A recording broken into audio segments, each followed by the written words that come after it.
నమస్తే, welcome to NSTV. ముందుగా వార్తల్లోని ముఖ్యాంశాలు.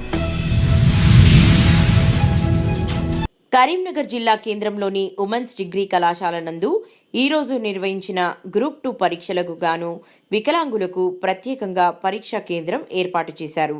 ఈ సందర్భంగా పరీక్ష రాస్తున్నటువంటి వికలాంగులకు ఏర్పాటు చేసిన సౌకర్యాలను స్వయంగా కరీంనగర్ కలెక్టర్ పమేలా సత్పతి ప్రత్యక్షంగా పరిశీలించడం జరిగింది.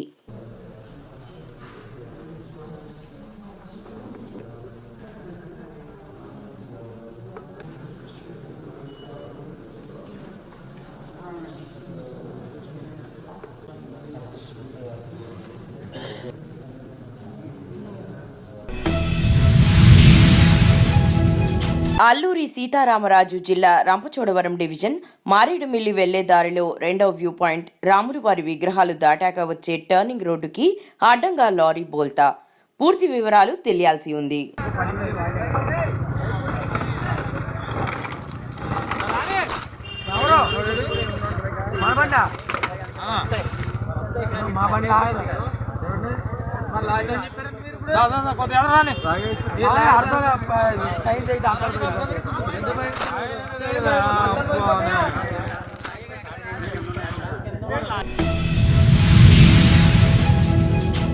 అక్రమంగా బియ్యం తరలిస్తున్న 3 అరెస్ట్. తమిళనాడు నుండి కర్ణాటక రాష్ట్రానికి అక్రమంగా బియ్యం తరలిస్తున్నట్లు సమాచారం. కుప్పం పట్టణ పరిధిలో అక్రమంగా బియ్యం తరలిస్తున్న టెంపో వాహనాన్ని స్వాధీనం చేసుకున్న పోలీసులు. సుమారు 2 లక్షల రూపాయలు విలువ చేసే బియ్యంను స్వాధీనం చేసుకున్న పోలీసులు.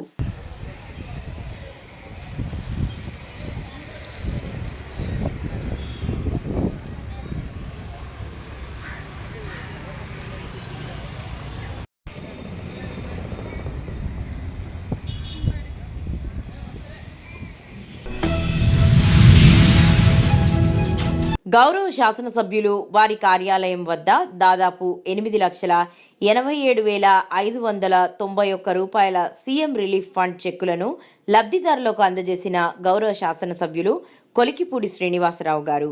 అనంతరం శాసనసభ్యులు వారు మాట్లాడుతూ ఆర్థిక స్తోమత సరిగా లేని నిరుపేద కుటుంబాలు ఆసుపత్రి ఖర్చుల కోసం లక్షల రూపాయలు అప్పులు చేసి డబ్బులు ఖర్చు పెడుతూ అప్పులు పాలైపోతున్న గత 5 సంవత్సరాలు కనీసం పట్టించుకోని ప్రభుత్వం జగన్మోహన్ రెడ్డి ప్రభుత్వం అని అన్నారు. పేద మధ్యతరగతి కుటుంబాలు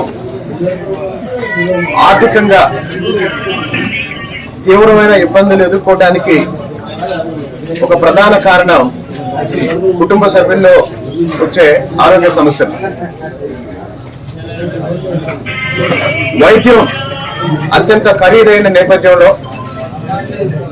కుటుంబంలో ఎవరికి చిన్న ఆరోగ్య సమస్య వచ్చినా ఆ కుటుంబం అప్పుల పాలవుతుంది, ఆర్థికంగా నలిగిపోతుంది, ఆర్థికంగా చితికిపోతుంది. మరి 2019-2024 మధ్యలో 5 సంవత్సరాలు అప్పటి ప్రభుత్వంలో ముఖ్యమంత్రి జగన్మోహన్ రెడ్డి గారు ముఖ్యమంత్రి సహాయ నిధి నుంచి 1 రూపాయి కూడా ఎవరికి వైద్యం నిమిత్తం సహాయం చేయలేదు. కానీ గత 6 నెలలుగా కూటమి ప్రభుత్వం కొన్ని వందల కోట్ల రూపాయలు, వేల కోట్ల రూపాయలు పేద మధ్యతరగతి వైద్యం కోసం ముఖ్యమంత్రి సహాయ నిధి రూపంలో సహాయం చేయడం జరుగుతుంది. Chennur junior civil judge cum magistrate first class Adalat కోర్టులో జాతీయ లోక్ అదాలత్ ను నిర్వహించడం జరిగింది. ఈ సందర్భంగా బ్యాంక్ కేసెస్ 45, రాజీపాదగా అమౌంట్ 24,62,320, సివిల్ కేసులు 3, క్రిమినల్ కేసులు 49లలో ఇరు వర్గాల వారు రాజీ పడడం జరిగింది. అలాగే డ్రంక్ అండ్ డ్రైవ్ కేసులు 227 కాగా అమౌంట్ 4,54,000 జరిమానా విధించడం జరిగింది.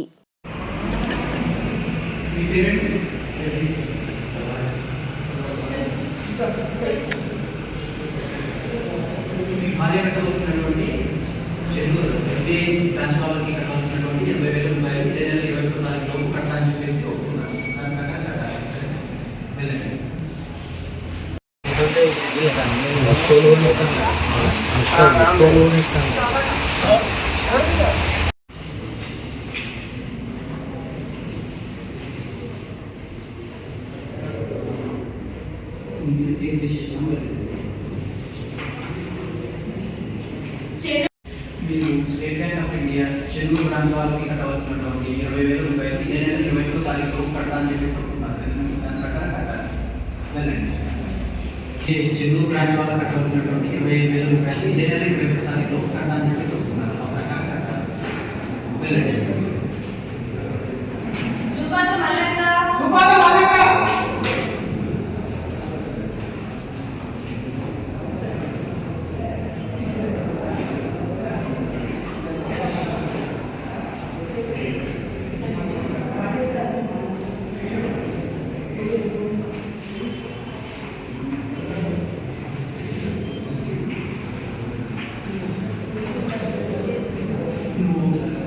SBI షెడ్యూల్ బ్యాంక్ వాళ్ళకి కట్టవలసినటువంటి 50,000 రూపాయలు ఇదే నెల 21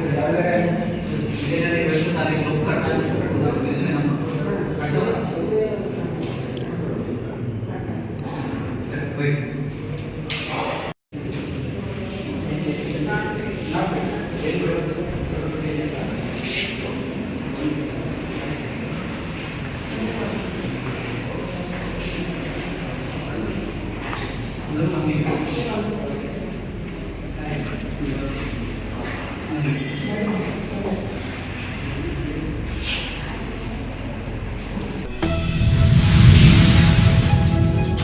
దత్తాపూర్ గ్రామంలో ఆదివారం దత్తాత్రేయ జయంతి వేడుకలు ఘనంగా నిర్వహించారు. దత్తాత్రేయ దేవుడికి భక్తి శ్రద్ధలతో పూజలు చేసి పూలమాలలతో అలంకరించి దేవుడికి ఆడపడుచులు అందరూ హారతులిచ్చారు. అనంతరం అన్నదాన కార్యక్రమం నిర్వహించారు.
ఎల్లారెడ్డి మండల కేంద్రంలో గల దస్తగిరి ఆశ్రమంలో దత్త జయంతిని పురస్కరించుకొని ఎల్లారెడ్డి నియోజకవర్గ మాజీ ఎమ్మెల్యే జాజల సురేందర్ ప్రత్యేక పూజలు వేద పండితుల ఆధ్వర్యంలో నిర్వహించారు. ఈ సందర్భంగా మాజీ ఎమ్మెల్యే సురేందర్ మాట్లాడుతూ దైవ మార్గంలో ప్రజలు నడవాలని ఆయన అన్నారు. నవో నవో భవతి జాయమానోః కేతుర్షసామేత్యగ్రే భాగం దేవేభ్యో విదతా చాయన్ ప్రచంద్రమా స్థిరతి దీర్ఘమాయుః ఆయురారోగ్యైశ్వర్యాభివృద్ధిరస్తు ధనగణక వస్తువాహనాది సమృద్ధిరస్తు రాజద్వారే రాజముఖే సర్వదా దిగ్విజయమస్తు తదాస్తు. కరీంనగర్ జిల్లా కేంద్రంలో 56 కేంద్రాలలో 2,697 మంది, జగిత్యాల జిల్లాలో 35 కేంద్రాలలో 10,907, పెద్దపల్లి జిల్లాలో 18 కేంద్రాలలో 9,018, సిరిసిల్ల జిల్లాలో 26 కేంద్రాలలో 7,163 మంది అభ్యర్థులు నేడు పరీక్ష రాయనున్నారు. ఒక్క సెకండ్ ఆలస్యమైనా అనుమతించమని అధికారులు తెలిపారు. ఈ గ్రూప్స్ పరీక్షల ఫలితాలు వచ్చే ఏడాది మార్చి నాటికి గ్రూప్ 1, గ్రూప్ 2, గ్రూప్ 3 పరీక్షల ఫలితాలను విడుదల చేయనున్నట్లు టీజీపీఎస్సీ చైర్మన్ బుర్రా వెంకటేశం స్పష్టం చేశారు. ఇవాళ రేపు జరగబోయే గ్రూప్ 2 పరీక్షలకు 5,51,000 మంది అప్లై చేసుకున్నారని తెలిపారు. టీజీపీఎస్సీ కేవలం సిలబస్ మాత్రమే ఇస్తుందని, అభ్యర్థులు తమకు ఇష్టమైన బుక్స్ చదువుకోవచ్చునని చెప్పారు. గ్రూప్ 2 పరీక్షలు సీసీ కెమెరాల పర్యవేక్షణలో జరుగుతాయని పేర్కొన్నారు.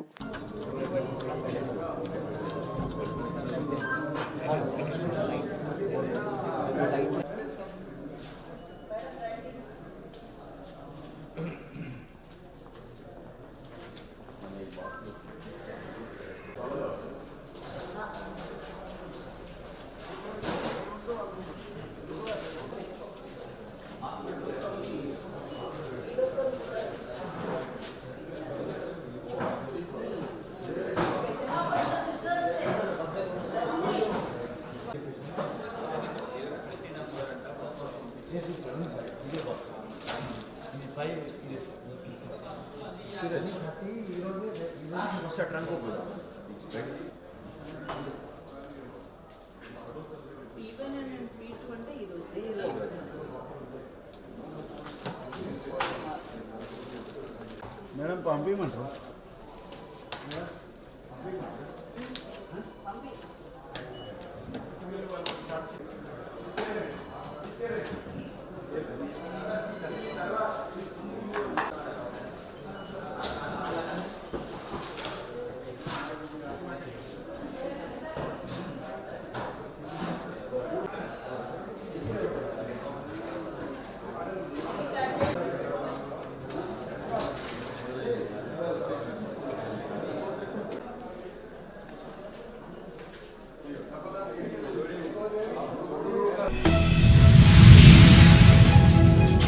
గత డిసెంబర్ 10 నుండి 5 రోజులుగా విద్యాశాఖలో భాగంగా సమగ్ర శిక్షలో పనిచేస్తున్న రాష్ట్రంలోని దాదాపు 20,000 మంది ఉద్యోగులను క్రమబద్ధీకరించాలని సమగ్ర శిక్ష ఉద్యోగులు నిరవధిక సమ్మె చేస్తున్న సందర్భంగా కరీంనగర్ కలెక్టరేట్ ముందు సమ్మె శిబిరంలో తెలంగాణ ప్రాంత ఉపాధ్యాయ సంఘం తపాస్ తరపున కరీంనగర్ జిల్లా ప్రధాన కార్యదర్శి శ్రీ అన్నమనేని తిరుపతిరావు పాల్గొని వారికి సంఘీభావం తెలియజేస్తూ నిరంతర పోరాటాల ద్వారానే ప్రభుత్వాలు ఉద్యోగుల సమస్యలను పట్టించుకొని పరిష్కారం చేస్తాయని అన్నారు.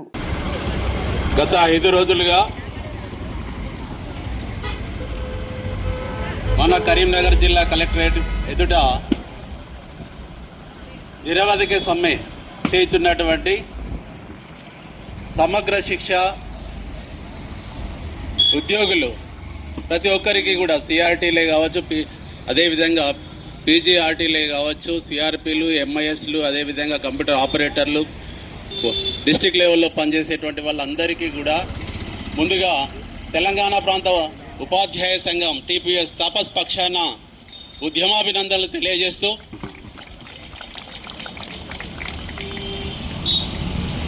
మీరు గత 5 రోజులుగా నిరవధిక సమ్మె అనేటువంటి నిర్ణయం తీసుకొని ఇక్కడ కూర్చోవడం జరుగుతుంది.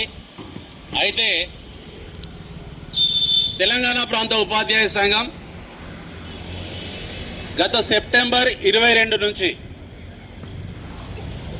విద్యారంగ ఉపాధ్యాయ సమస్యలతో పాటు సమగ్ర శిక్ష ఉద్యోగులు, తెలంగాణ మోడల్ స్కూల్ సంబంధించినటువంటి ఉద్యోగులు, ఉపాధ్యాయులు, అదేవిధంగా కేజీబీలకు సంబంధించినటువంటి సమస్యలే ఎజెండాగా పాఠశాల స్థాయి నుంచి రాష్ట్ర స్థాయి వరకు ఉద్యమ కార్యాచరణ తీసుకొని దశల వారీగా వివిధ స్థాయిల్లో ఉద్యమిస్తూ ముందుగా మనము నల్ల బ్యాడ్జీలతో నిరసన కార్యక్రమము, మండల తహసీల్దార్లకి వినతి పత్రాల సమర్పణ, జిల్లా లెవెల్లో అన్ని జిల్లా కలెక్టరేట్ల ముందు ధర్నా కార్యక్రమము, అదేవిధంగా రేపు కాక ఎల్లుండి డిసెంబర్ 17న రాష్ట్ర స్థాయి లోపల ఇందిరా పార్క్ దగ్గర ధర్నా చేయబోతా ఉన్నాం. ఈ విషయాన్ని అన్ని ప్రాంతాల లోపల మేము తెలియజేయడం జరిగింది, అంతటా కూడా ఉద్యమం చేయడం జరిగింది. అంటే కేవలము ఒక వర్గానికే కాకుండా మన విద్యారంగంలో ఉన్నటువంటి ఒక పక్క మౌలిక సౌకర్యాలు, ఇంకొక పక్క ఉపాధ్యాయ ఉద్యోగులు, అదేవిధంగా సమగ్ర శిక్ష ఉద్యోగులు, విద్యారంగంలో పనిచేసేటువంటి అందరూ ఉద్యోగుల తరపున తెలంగాణ ప్రాంత ఉపాధ్యాయ సంఘం ఈరోజు పోరాటం చేస్తూ ఉన్నది.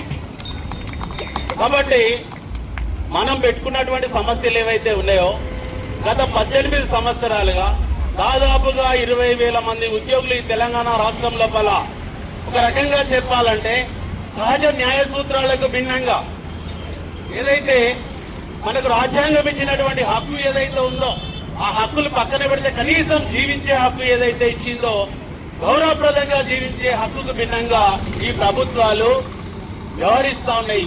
ఒక ప్రభుత్వం ద్వారా రోస్టర్ విధానంలో కూడా రిటర్న్ టెస్ట్ రాసి ఇంటర్వ్యూలు చేసి ఒక ఉద్యోగానికి ఎన్నికైనటువంటి వ్యక్తి ఎంతకాలం పనిచేస్తే ఈ ప్రభుత్వాలు రెగ్యులరైజ్ చేస్తాయి అనేటువంటిది మనం ఒకసారి సమాజం అదే విధంగా ఈ ప్రభుత్వాలు కూడా గమనించాలి. ఏవైతే మానవ హక్కులు రాజ్యాంగ హక్కులు తెల్లవారితే సాయంత్రం అయితే ఏవైతే మైకుల ముందు బాగా వాయిస్తా ఉన్నారో అటువంటి హక్కుల గురించి అంటే కేవలం ప్రజలకు మాత్రమే హక్కులు ఉంటాయి. ఉద్యోగ ఉపాధ్యాయులు కావచ్చు, సమగ్ర శిక్ష ఉద్యోగులు కావచ్చు, విద్యారంగంలో పనిచేసేటువంటి ప్రతి ఒక్కరు కూడా ఈ సమాజంలో భాగం కాదా అని గ్రూప్ 2 పరీక్ష ప్రశాంతంగా ప్రారంభమైంది. జిల్లాల్లో మొత్తం 64 పరీక్ష కేంద్రాలలో 19,854 మంది పరీక్ష రాయనున్నారు. ఉదయం 8 గంటల నుంచి విద్యార్థులు కేంద్రాల వద్దకు చేరుకున్నారు.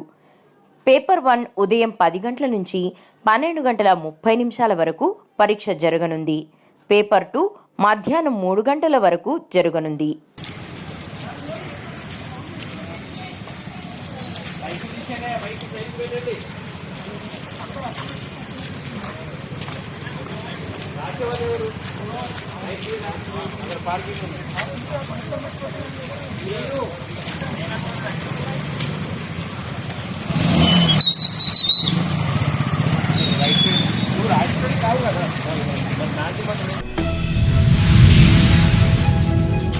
కరీంనగర్ జిల్లా కేంద్రంలో గల స్థానిక పద్మానగర్లోని పారమిత్ హెరిటేజ్ పాఠశాలలో ఆలయ అనే పేరుతో ఘనంగా వార్షికోత్సవ వేడుకలు జరిగాయి.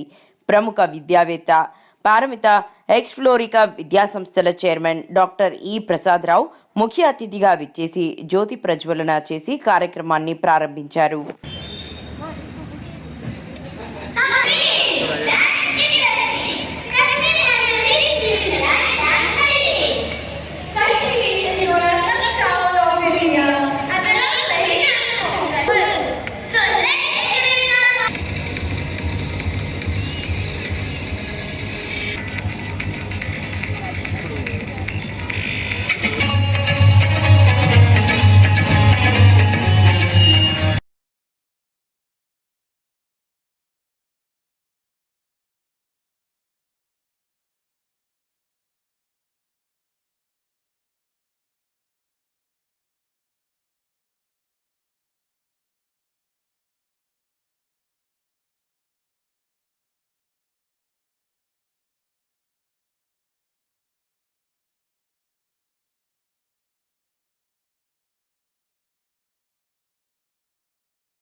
A captivating song it was.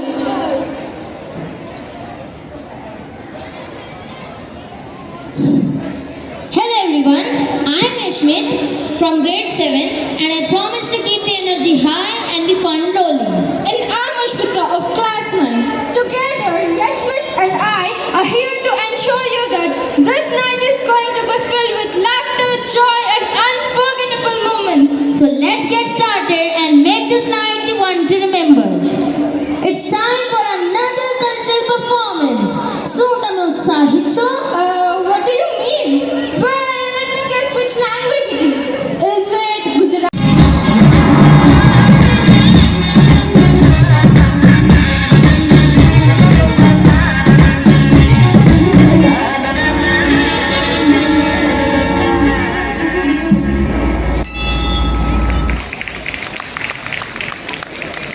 Oh, that was a magnificent performance. Mallanna Mallikarjuna స్వామి జాతర భక్తజన సంద్రమైంది. ఉత్సవాలలో భాగంగా మొదటి ఆదివారం కావడంతో భక్తులు పెద్ద ఎత్తున తరలివచ్చారు. భక్తజన సంద్రమైన మల్లన్న జాతర సిరికొండ మండలం మల్లన్న మల్లికార్జున ఉత్సవాలలో భాగంగా మొదటి ఆదివారం కావడంతో భక్తులు పెద్ద ఎత్తున తరలివచ్చారు. భక్తజన సంద్రమైన మల్లన్న జాతర ఆలయం చుట్టూ బోనాలతో ప్రదక్షిణలు చేస్తున్న భక్తులు, బోనాలు సమర్పించిన భక్తులు.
చెన్నూరు ఎమ్మెల్యే వివేక్ వెంకటస్వామి గత 10 సంవత్సరాల టీఆర్ఎస్ ప్రభుత్వానికి సాధ్యం కాని పనులను కేవలం 10 నెలల్లో పూర్తి చేయడం వారి ప్రగతిశీల నాయకత్వానికి మరియు కృషికి నిదర్శనం.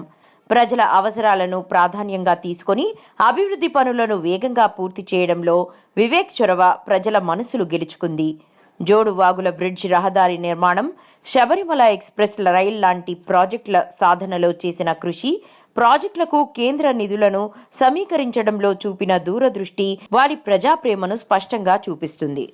చెన్నూరు నియోజకవర్గంలో జోడువాగుల బ్రిడ్జి దగ్గర రహదారి నిర్మాణం శరవేగంగా పూర్తయిందని, ఈ రోడ్డు నిర్మాణం వల్ల చెన్నూరు నియోజకవర్గం మరియు పరిసర గ్రామాల ప్రజలకు సౌకర్యవంతమైన రవాణా వ్యవస్థ ఏర్పడిందన్నారు. సెప్టెంబర్ 25న తెలంగాణకు సంబంధించిన పలు జాతీయ రహదారుల పనులపై గడ్కరీతో చర్చలు జరిపిన పెద్దపల్లి ఎంపీ గడ్డం వంశీ, చెన్నూరు ఎమ్మెల్యే వివేక్ పెద్దపల్లి పార్లమెంట్లోని నియోజకవర్గంలోని NH 63కి సంబంధించిన విస్తరణ పనుల గురించి ప్రమాదాలు జరగకుండా వెంటనే మరమ్మతులు చేయాలని, జాతీయ రహదారుల పనులు సత్వరమే పూర్తి చేయాలని, అందుకు అవసరమైన నిధులు విడుదల చేయాలని కేంద్ర మంత్రి గడ్కరీని కోరగా 1.85 కోట్ల నిధులు మంజూరు చేసి 15 రోజుల్లో పనులు ప్రారంభిస్తామని హామీ ఇచ్చారు. 100 కోట్లతో జోడువాగు వద్ద వంతెన రోడ్డు నిర్మాణానికి కూడా అనుమతులిచ్చారు. కాగా అన్నట్టుగానే ప్రయత్నం చేసి జోడువాగు వద్ద రోడ్డు పనులు ప్రారంభించి పూర్తి చేయించారు. ఈ సందర్భంగా ఎంపీ గడ్డం వంశీకృష్ణ, చెన్నూరు ఎమ్మెల్యే వివేక్ వెంకటస్వామికి నియోజకవర్గ ప్రజలు కృతజ్ఞతలు తెలియజేశారు. ఐకమత్యంగా ఉందాం, హక్కులను సాధిద్దాం అన్న నినాదంతో కుప్పం పట్టణంలోని ఉపాధ్యాయులు మాలల సింహగర్జనకు మద్దతు తెలిపారు. స్థానిక దళిత నాయకులతో కలిసి పట్టణంలోని డాక్టర్ బిఆర్ అంబేద్కర్ విగ్రహం వద్దకు చేరుకుని అంబేద్కర్ విగ్రహానికి పూలమాలలు వేసి నివాళులర్పించారు. ఈ సందర్భంగా పలువురు ఉపాధ్యాయులు మాట్లాడుతూ ఎస్సీ వర్గీకరణ వలన కలిగే నష్టాలను వివరిస్తూ ఎస్సీ కమ్యూనిటీలోని ఉపకులాల ప్రజలు ఐకమత్యంగా ఉండాలని సూచించారు. అలాగే అత్యున్నత న్యాయస్థానం ఎస్సీ వర్గీకరణ విషయంలో ఇచ్చిన తీర్పుపై పునరాలోచన చేయాలని కోరారు.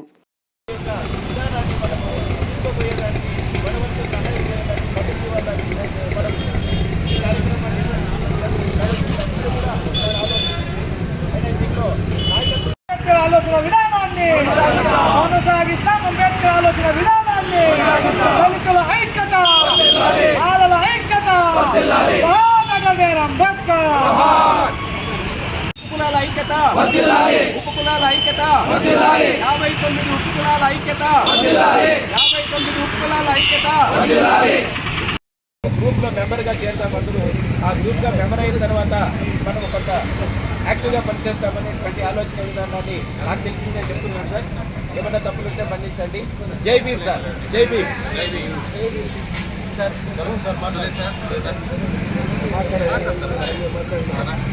ఎలా తప్పిందని కొంతమంది అజ్ఞానపు మేధావులు ప్రశ్నిస్తుంటారు. ఎస్సీ ఎస్టీలకు ఇచ్చినది అంటరానితనం, వివక్షతకు, సామాజిక అస్పృశ్యతకు, సామాజిక వివక్షతకు ఎదుర్కొంటున్నారు. రిజర్వేషన్ ఇచ్చినారు. బీసీలకు ఇచ్చినటువంటి రిజర్వేషన్లు ఏంటంటే ఆర్థికంగా వెనుకబడినటువంటి రిజర్వేషన్లు. కాబట్టి ఆర్థికంగా వెనుకబడిన రిజర్వేషన్లో మార్పులు చేర్పు. గుంటూరులో మాలల సింహగర్జన అనేటువంటిది నిర్వహిస్తున్నారు 4 గంటలకి. పట్టుదలకు పోరాడానికి ప్రతిరూపం అమరజీవి పొట్టి శ్రీరాములు అని కేంద్ర గ్రామీణ అభివృద్ధి కమ్యూనికేషన్ల శాఖల కేంద్ర సహాయ మంత్రి డాక్టర్ పెమ్మసాని చంద్రశేఖర్ పేర్కొన్నారు. పొట్టి శ్రీరాములు వర్ధంతి సందర్భంగా ఆదివారం గుంటూరులో మార్కెట్ సెంటర్లో ఆయన విగ్రహాలకు పూలమాలలు వేసి నివాళులర్పించారు. ఈ సందర్భంగా పెమ్మసాని చంద్రశేఖర్ మాట్లాడుతూ భాషా ప్రయుక్త రాష్ట్రాల కోసం తెలుగు జాతి కోసం 56 రోజులు నిరాహార దీక్ష చేసి ఆంధ్రప్రదేశ్తో పాటు గుజరాత్, మహారాష్ట్ర వంటి భాషా ప్రభుత్వ రాష్ట్రాలను ఏర్పాటుకు తోడ్పడ్డారని కొనియాడారు.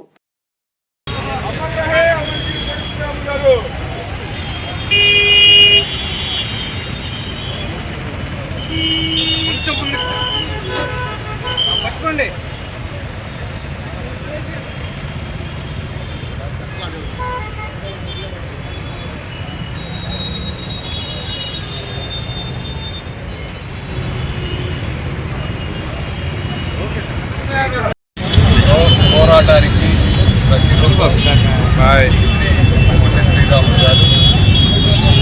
భాషా ప్రయుక్త రాష్ట్రాల గురించి, తెలుగు జాతి గురించి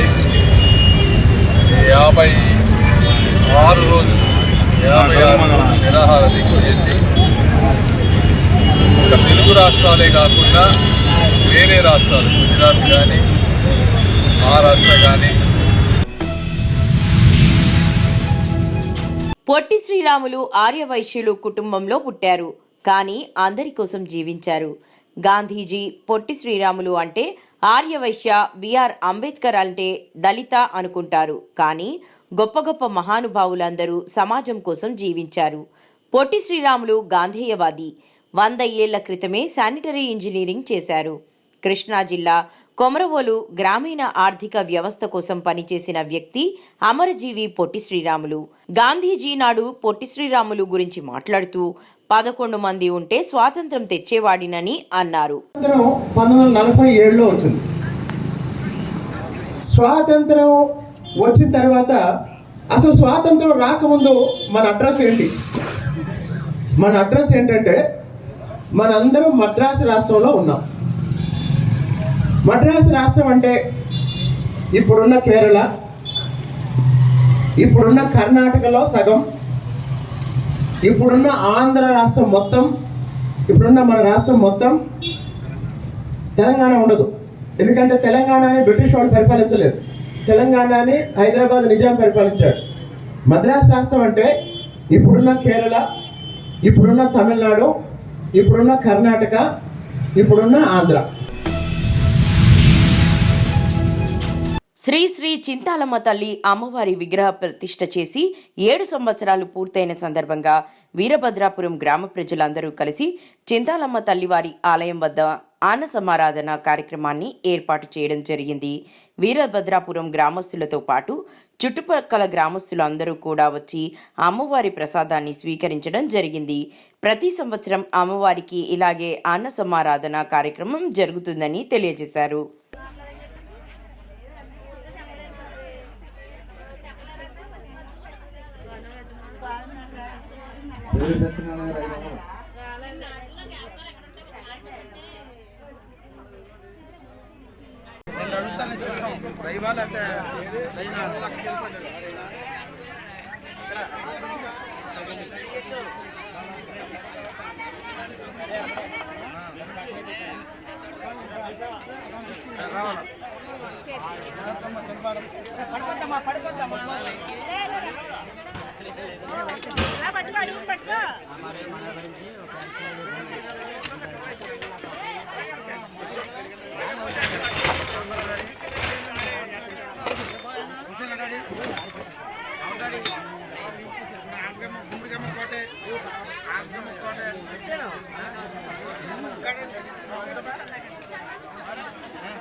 మహనీయుల సేవలు చిరస్మరణీయమని అమరజీవి పొట్టి శ్రీరాములు సర్దార్ వల్లభాయ్ పటేళ్ల వర్ధంతి సందర్భంగా గొల్లపూడి కార్యాలయంలో తెలుగుదేశం పార్టీ రాష్ట్ర ప్రధాన కార్యదర్శి మాజీ మంత్రి దేవినేని ఉమామహేశ్వరరావు స్థానిక నేతలతో కలిసి పూలమాల వేసి నివాళులర్పించారు.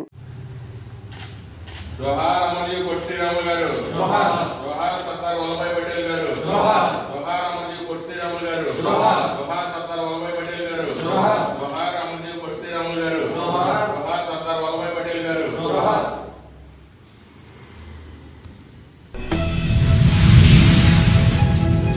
తిరువూరు నియోజకవర్గ వైసీపీ కార్యాలయంలో అమరజీవి పొట్టి శ్రీరాములు వర్ధంతి కార్యక్రమం. పొట్టి శ్రీరాములు చిత్రపటానికి పూలమాలలు వేసి నివాళులర్పించిన నాయకులు. మరి ఈరోజు మన ఆంధ్ర పిత అయినటువంటి పొట్టి శ్రీరాములు గారి వర్ధంతి సందర్భంగా నియోజకవర్గ వైఎస్ఆర్సీపీ ఇన్ఛార్జ్ నల్లగట్ల స్వామిదాస్ గారి ఇంటికాడ ఏర్పాటు చేసినటువంటి ఈ యొక్క కార్యక్రమానికి మరి పార్టీ నాయకులు, పార్టీ కార్యకర్తలు, వివిధ హోదాల్లో ఉన్నటువంటి ప్రతి ఒక్కరు కూడా హాజరయ్యి ఈ కార్యక్రమాన్ని చేయించడం జరిగింది. మరి ముఖ్యంగా పొట్టి శ్రీరాములు గారు చేసినటువంటి మన రాష్ట్రానికి ఏదైతే మేలు ఉందో దాన్ని మనందరం కూడా గుర్తుంచుకోవాల్సినటువంటి అవసరం ఎంతో ఉంది. ఎందుకంటే ఆయన గారు 58 రోజులు మరి నిరాహార దీక్ష చేసి మరి రాష్ట్రానికి ఆంధ్ర అనే యొక్క భావాన్ని తమిళులు మొత్తం కూడా వ్యతిరేకిస్తున్న సమయంలో మన రాష్ట్రాన్ని ప్రత్యేక రాష్ట్రంగా తీసుకొచ్చినటువంటి మహోన్నతమైన వ్యక్తి.